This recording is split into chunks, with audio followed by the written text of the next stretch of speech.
Valerza terzo alle spalle di Sanchi di Brooks, poi Valerza, poi Scandani gli altri con Aglietti 12°, Russi 13° e Sadowski 17°.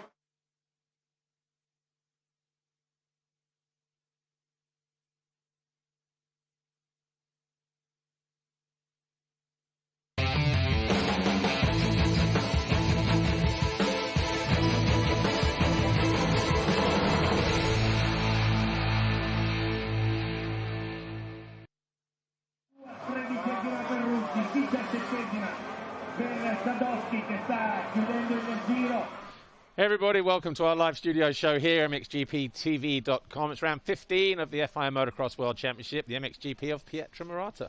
My name's Paul Malin, Lisa Lane alongside me. On today's show, we've got Last Minute Dixon, Steve Dixon, the team owner from Bike Kit MTX Kawasaki. We've also got Yogo Kits coming in and Benoit Paturel. But before we go anywhere, Lisa. Yes. We've barely had time to breathe in this wonderful mountain air, and here we are again, getting ready for a midweek race. It's a Tuesday, isn't it? It is a Tuesday. Is it me, or is it confusing to keep up with the days? No, it's you. It's just me. Okay, Yeah. good. Good to know. Good to know. But it is yeah. Tuesday. Yeah, it is a Tuesday, but yeah, we're back in it straight away now, and we've got another GPs tomorrow. It's crazy, isn't And it? you know what tomorrow is?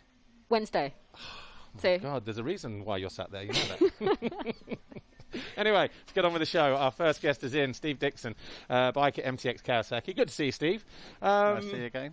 First of all, congratulations on the weekend. Courtney Duncan winning her third straight title in WMX. It's been quite the journey with her on the team, isn't it, the last 3 years? Yeah, she's done very well, and yeah, it's good for her to do that, and yeah, for the work she's put in. They all put in good work, but she's just keeping above. I think the level has got closer to her, but you know, she's managed to you know, suss out this season, and she's got through to take the win, sort of a race early, which was sort of unexpected, and yeah, it was sort of, in the end, it was easy. Well, you said she took the race, or the championship a race early. She did come into the championship with a 16-point advantage. What was the mindset going in to that first race, and how were the sort of the nerves and the emotions for you guys down there in pit lane as it was unfolding? Well, I mean, the more nerves from Courtney was last week in Spain. You know, before she was sort of a bit more nervous last week. Maybe that's because of the sort of, you know, the gap that we've had, but coming into this race, it was a lot easier. We had a game plan. We didn't expect to come in.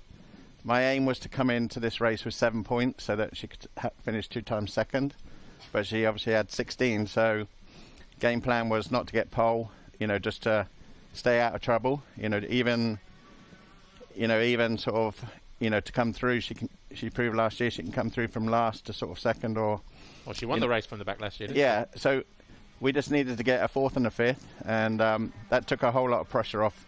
And we just kept giving her lap times just to keep her motivated, because Courtney's most of Courtney's mistakes have come when she's leading or sort of loses concentration, not pulling through. tear-offs.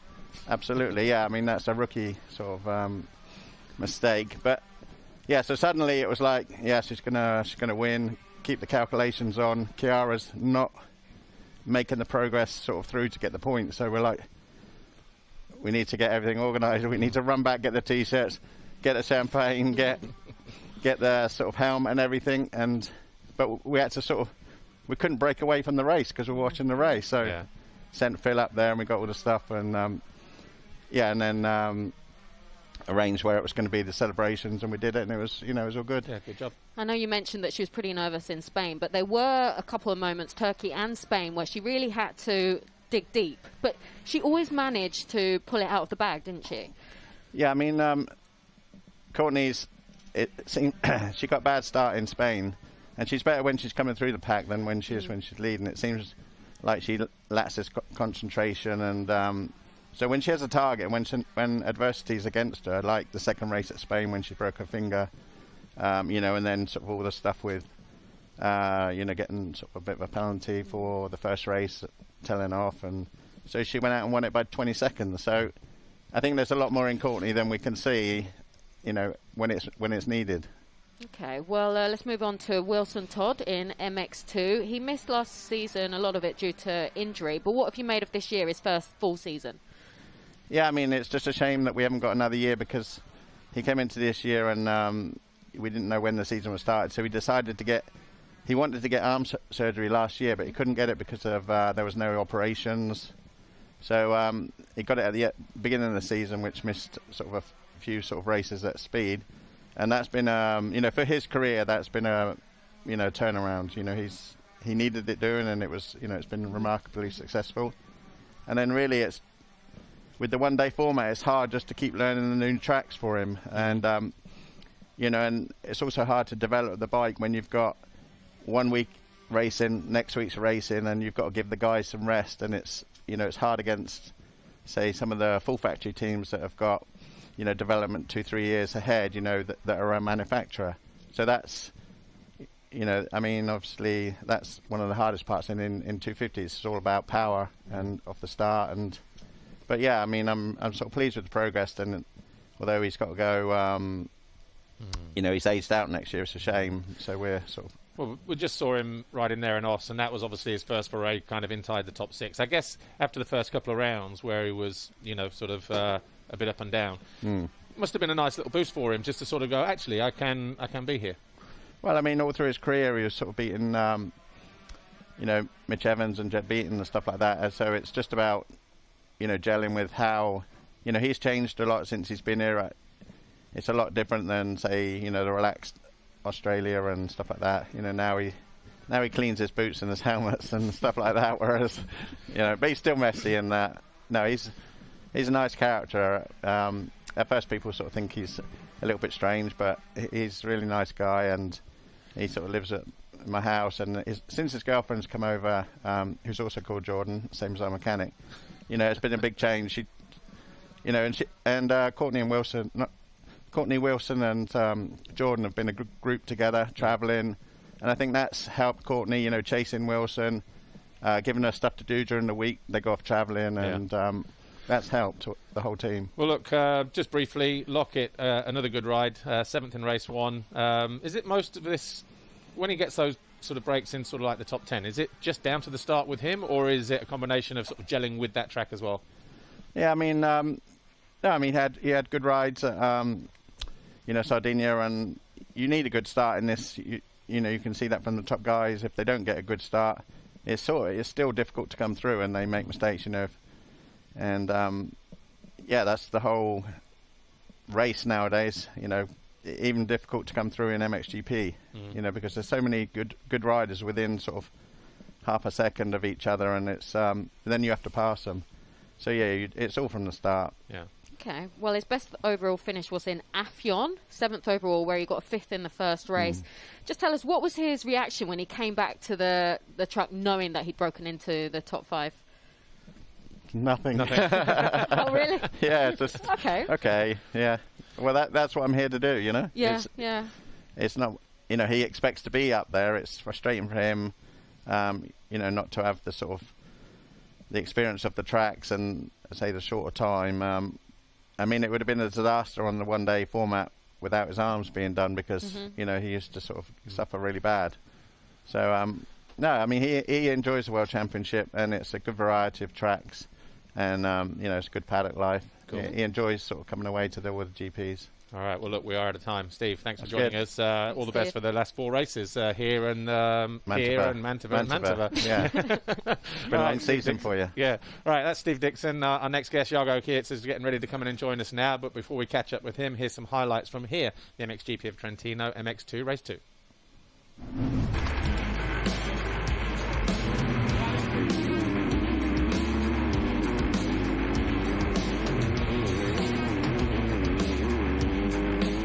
Renault gets squeezed to the inside and he goes down. So Maxime Renault went defensive and he has to pick himself up. From that first turn, he got bumped and spun around.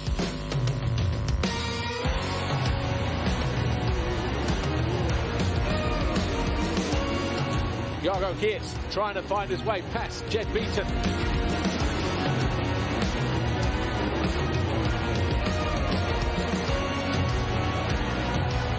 Kietz does go through.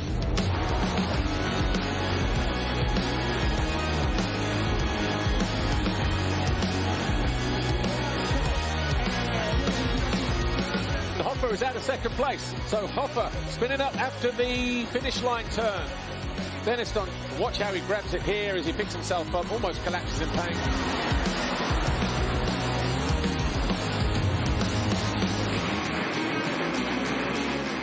Maxime Renault has finally found his way past Isaac Gifting. That's on the step up. Did he get in and out of the turn early? Yes or no? Well, there was a mistake there. Oh, by himself. Isaac Gifting almost took out Renault. It's about 5 seconds behind. Then this podium is going to go to Ruben Fernandez for the first time since round 2. Remember, he got on the podium at the first 2 rounds.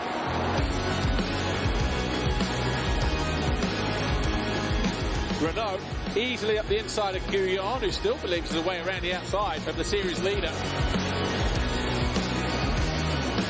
He went 1-1 in Russia. He's gone 1-1 on 2 other occasions since, in Sardinia and France. He does it again here in Trentino, and Tom Vial wins the MXGP of Trentino here in Italy.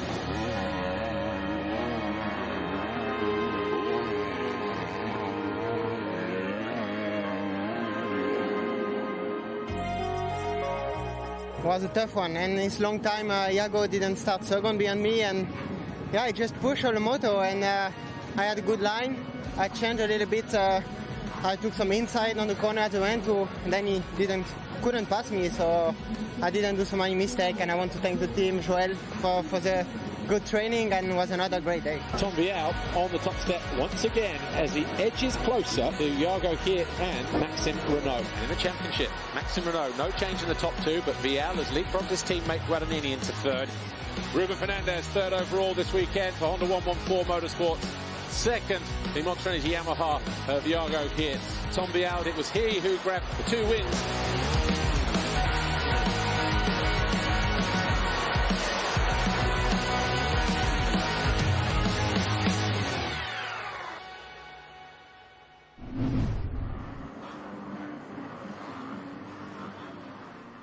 Welcome back to our live studio show here on MXGPTV.com with me, Paul Malin, and Lisa Leyland, where our second guest is in. Iago Hirt from Monster Energy Yamaha Factory Yamaha Factory MX2.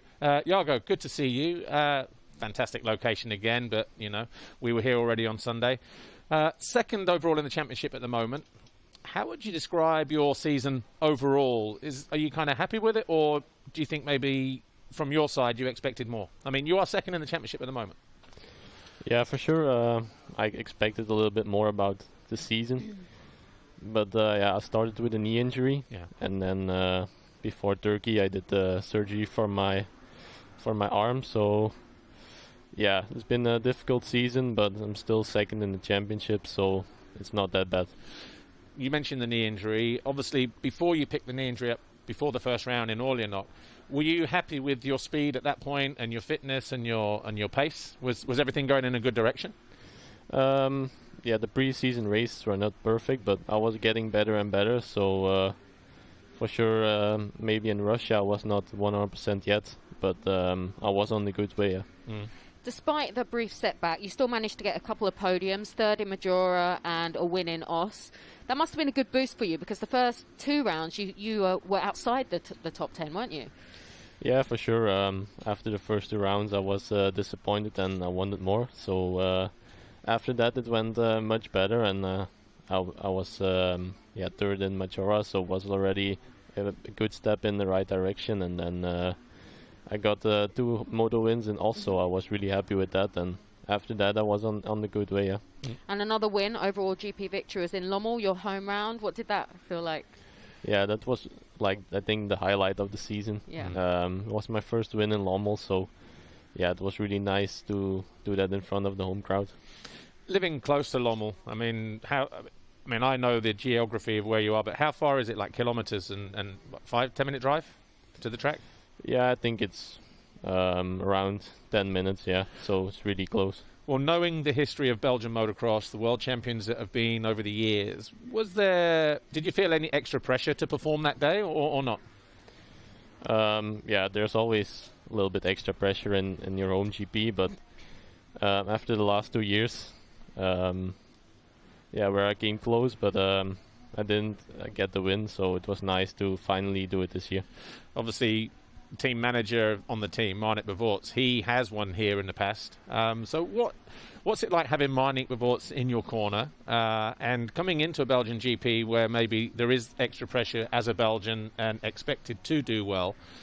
What kind of advice does he give? And, you know, is it the same advice every GP, or is it a little bit different when you come there because of the extra expectation?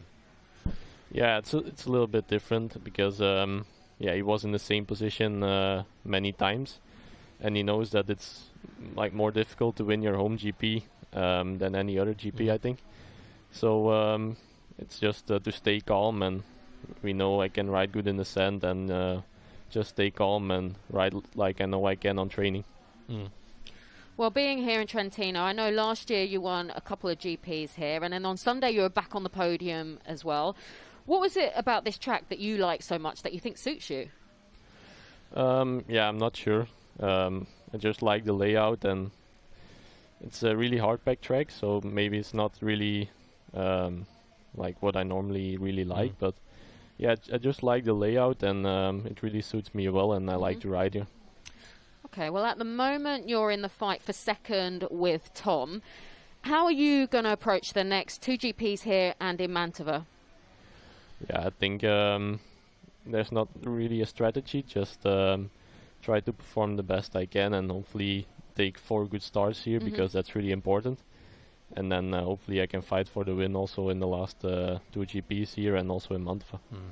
Okay. Just briefly, some circuits, some bikes perform really, really well on some circuits. You know, in let's say in Orléans, we've seen Clément de Sales get a couple of Grand Prix victories there. So does that bike work well there? Do you find when you come here, the Yamaha works really, really good on this kind of ground, and you can find traction where maybe other people don't, perhaps? Yeah, for sure. Always when we come here, we don't change anything on the bike. So already from the first laps in the practice, I feel good. So I think it's also a little bit like the frame and just the setup of the Yamaha that really suits the track here. Okay, well look, we are pretty much out of time, but Jago Kits, thanks for joining us here, and all the best for the next 2 GPs and the last 2 rounds in Mantova. Thank you. Let's see where you end up at the end of the championship. Yeah, thanks a lot. Jago Kits, right, we've got some extended MXGP Race 2 highlights now from Trentino, so let's take a look at them before we meet Benoit Paturel. And who is it going to be that grabs that all-important hole shot here? Good jumps. Geiser banging bars, and he gets pushed back, and so too does Hurling.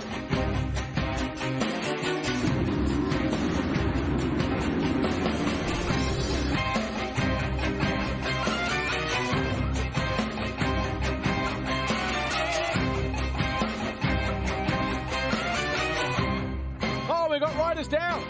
Doesn't look like any of the championship contenders, but both Hurlings and Geiser were tangling up with each other.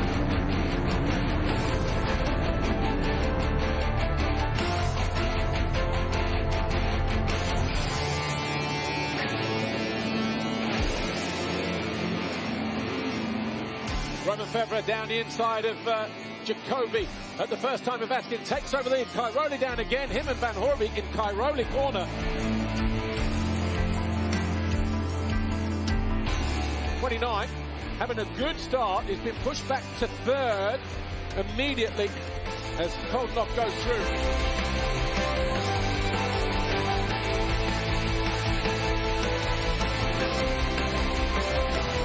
Geiser charges down the inside of Jacobi, takes over 3rd place.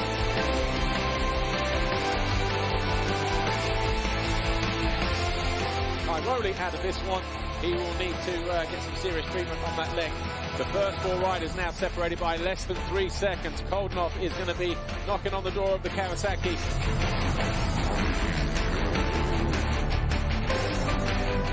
Geiser and Hurlings make a mistake coming out of the turn, and it's Hurlings, though, who does make the patch eventually.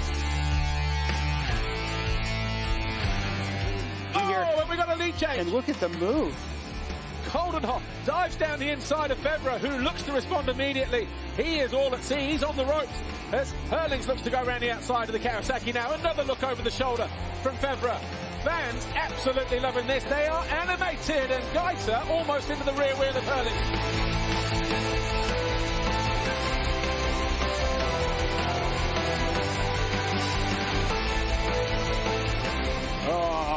tell you what, they were very close, those two. As Hurlings continues to push the envelope, he's going to make the move here. He does. He goes into second place. Febvre from first to third in a couple of laps.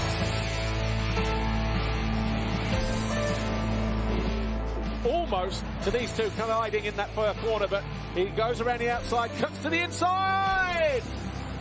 Pushes Febvre wide. The two lines went into one. He had to be aggressive. He moves into third place. Does Tim Geiser.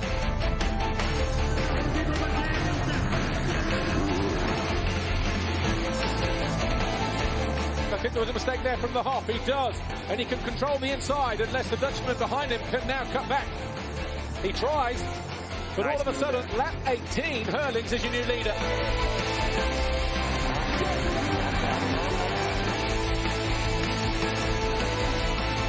Geiser going after Coldenhoff here. This is a battle for second position. Down the back straight, we've seen so much drama down here, the back end. Kicking across the left on the Yamaha. Oh, Geiser, is he going to get alongside him? I think he is. No, not able to. He still make things happen here. He comes back to the inside, but Coldenhoff holds on to take second. Jeffrey Hurlings goes 1-1, puts distance between himself, Febvre here, and Geiser. The first moto I had to fight for the one, but this one I had to fight even more. Like, we got bar banging on the start, and then I was around 15, I think, on the first lap. I was like, okay, I got my work cut out, and I see Febvre up the lead, and Glenn and Tim just in front of me. I was like, okay, now it's go time. So I played it smart. I kept my jokers for the last few laps, so I managed to win this moto. And yeah, number 97 on GP wins, 183, 185 moto wins, whatever it may be. So yeah, it's good. You know, I'm closing in. So it was a good day for the championship as well. So looking forward to Wednesday.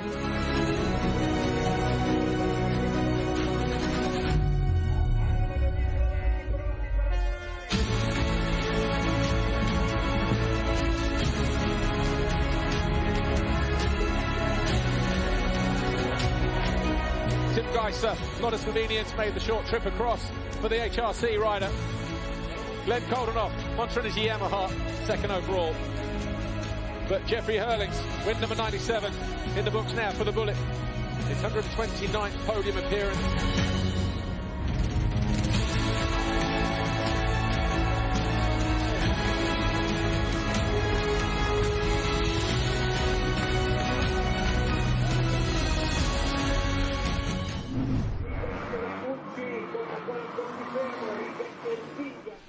Welcome back to our live studio show here with me, Paul Malin, and Lisa Lane. What a beautiful scene that was there a moment ago. Mountains, yeah. Dolomites, beautiful blue sky.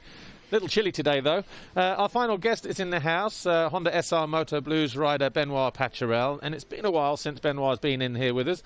Benoit, good to see you.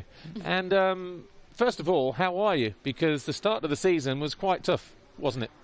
Yes, exactly. Been a tough beginning of the season for me. I struggle with problem of health.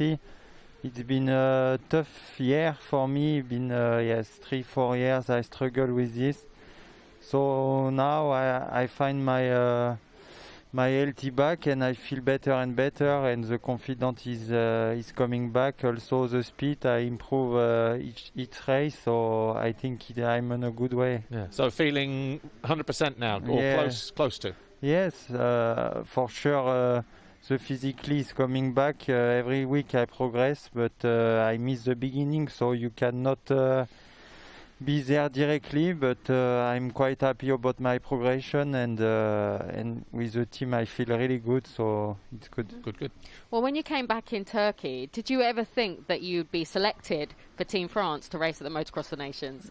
Yes, for sure not, because yes, normally was Marvin, but yes, it's been a good surprise for me, and mentally, yes, it's been. I was really happy, and make me a small step in my mind to get the confidence back, and I fight hard for this race. Saturday was really good qualification.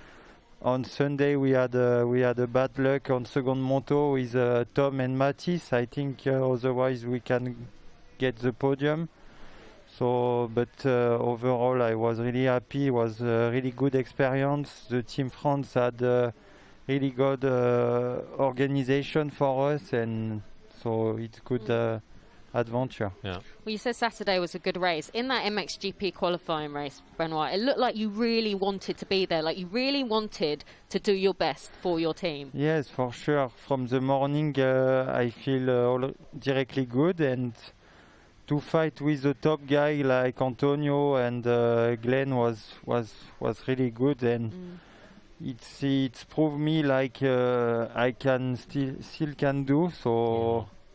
So now I try to improve every race and to follow the good guy, have a good start, and stay on a good group. Yeah, yeah. Well, since the Motocross of Nations in Mantova, it seems like you are a different rider. You're, like you said, your confidence has gone up. You've been in the last 3 races inside the top 10. Yeah.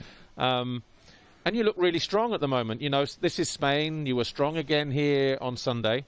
That must be a real good mental confidence boost. Yes, like I told you, it's been a tough year for me, really. I had a really hard moment, but I keep fighting, keep believing on myself, because, yes, before this problem of healthy, I was strong in MX2, and normally you can do the same in MXGP if you work hard. So I still believe on myself. I feel good on the bike. The team did a really great job for me. He really support. Jos is a really good guy and put a lot of effort for a private team for myself. So, and the new Honda 450 is amazing. So it's really a package where I feel good, and I think for a private team, we show we can fight with the factory team, so it's good. Well, when you said fighting with the factory team, you're up there fighting with Jeffrey, Tony, Roman.